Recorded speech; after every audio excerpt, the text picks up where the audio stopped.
Learn English through story. The Secret Flame of the Heart. In the historic city of Montreux, where the streets were lined with cobblestones and cafes hummed with the quiet clatter of coffee cups and conversations, there lived a man named Victor Delacroix. Victor was a professor of literature at a prestigious university, a man of reason, intellect, and carefully composed thoughts. He spent his days lecturing on the great works of literature, dissecting the writings of classic authors, and guiding students through the nuances of metaphor and narrative. His colleagues respected him, his students admired him, and he had long been considered one of the most refined minds in his field. Victor was, in every sense, a man of words. But beneath the surface of his scholarly exterior, there was a hidden flame, a passion that he had carefully guarded for years, even decades. It was a secret he kept close to his chest, one that few knew, not even his colleagues or closest friends. For all his mastery over literature,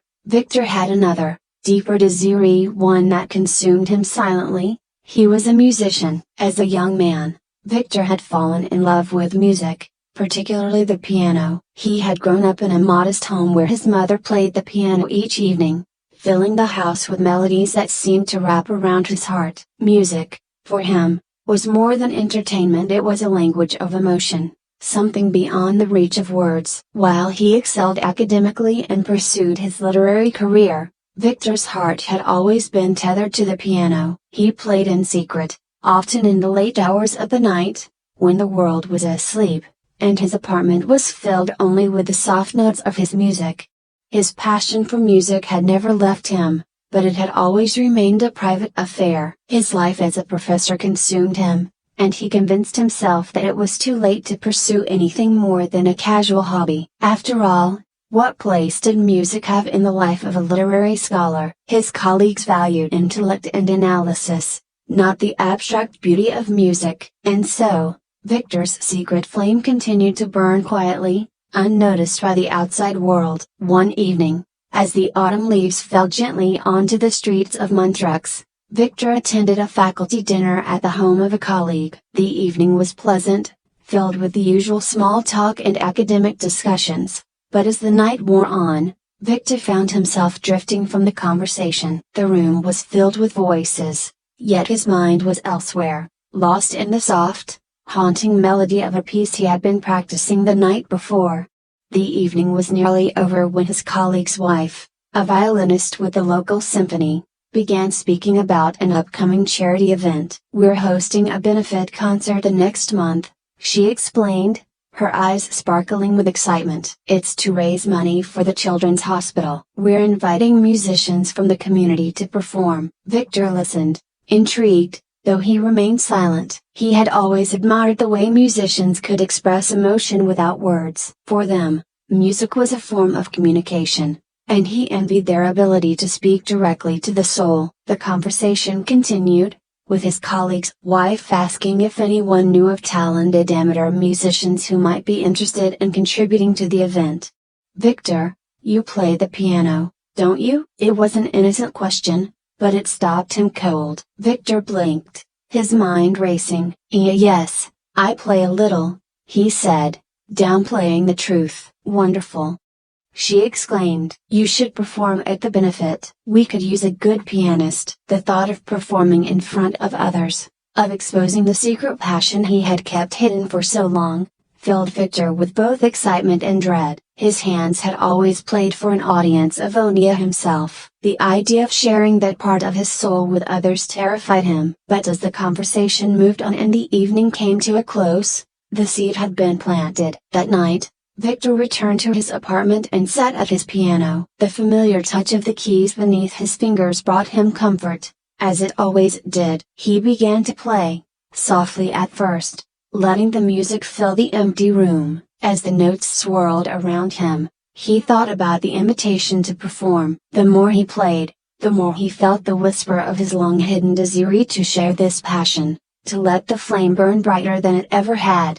But doubt followed closely behind. What if he wasn't good enough? What if the years of playing in solitude had dulled his abilities? Victor had always believed that his music was for him alone, a private indulgence. Yet, as he played that night, something in him shifted. Perhaps it was the realization that life, like music, was fleeting, and that some parts of ourselves should not remain hidden forever. In the days that followed, Victor practiced with renewed focus. The flame that had once flickered quietly inside him now burned brighter, and he found himself spending more and more time at the piano. He chose a piece that had always spoken to him, a haunting, evocative composition by Debussy. The music was complex but beautiful, and every note felt like a step deeper into his soul. He played with an intensity that surprised even himself, pouring years of emotion into the keys. As the date of the benefit concert approached, Victor's nerves began to fray. He hadn't performed in front of an audience since his youth,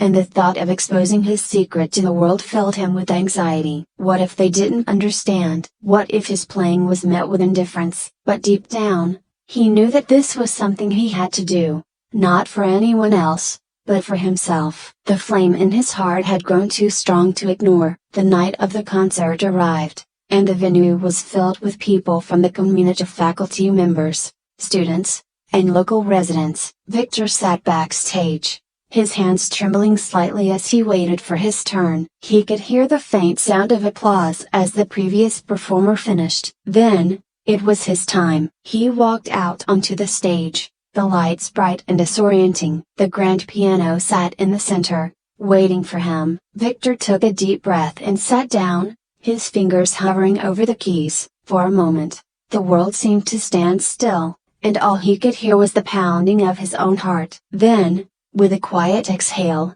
he began to play. The first notes were soft, delicate, like a whisper. But as the music flowed from his fingers, something shifted. The nerves melted away, replaced by the familiar comfort of the piano. The audience faded into the background as Victor lost himself in the music. He played with a depth of emotion that surprised even him, his heart guiding his hands. Every note was filled with years of longing, of joy, of sorrow. The flame that had burned so quietly within him now roared to life, lighting up the stage. For Victor, time ceased to exist. The music was all that mattered, the expression of his deepest self. He wasn't performing for the audience, he was playing for the passion he had kept hidden for so long. When the final notes hung in the air and silence fell over the room, Victor sat for a moment, his hands still resting on the keys, his heart pounding.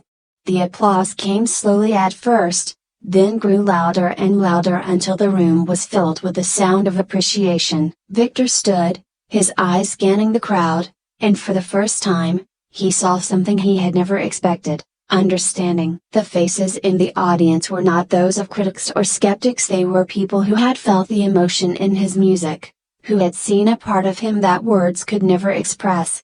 As he stepped off the stage, his colleague's wife approached him, her eyes bright with admiration. "That was beautiful, Victor." "Truly moving." Victor smiled, feeling a warmth spread through him that had nothing to do with the applause. "Thank you," he said softly. In the days that followed, Victor returned to his life as a professor, but something had changed. The secret flame of his heart was no longer hidden. He continued to teach, but now he played his music openly, sharing it with those around him. He even began offering piano lessons to students at the university, helping them to discover the same joy he had always found in music. Victor's colleagues, who had always seen him as a reserved intellectual, were surprised by this new side of him. But those who listened to his music understood. They saw the man behind the books, the man who had kept a part of himself locked away for so long. And in sharing that part of himself, Victor found a deeper connection not only to his students and friends, but to the world around him. The passions we keep hidden, the secret flames of our hearts, have the power to light up our lives in ways we never imagined. Though we may bury them beneath the responsibilities and expectations of life, these passions are an essential part of who we are. When we have the courage to share them with the world, we find not only fulfillment but also a deeper connection to others. Life is too short to keep our heart's desires hidden. Sometimes, we must let the flame burn brightly, even if it means stepping out of the shadows. I hope you enjoyed the story. If you enjoyed, then please like and share this video, and don't forget to subscribe our YouTube channel. Thank you for watching.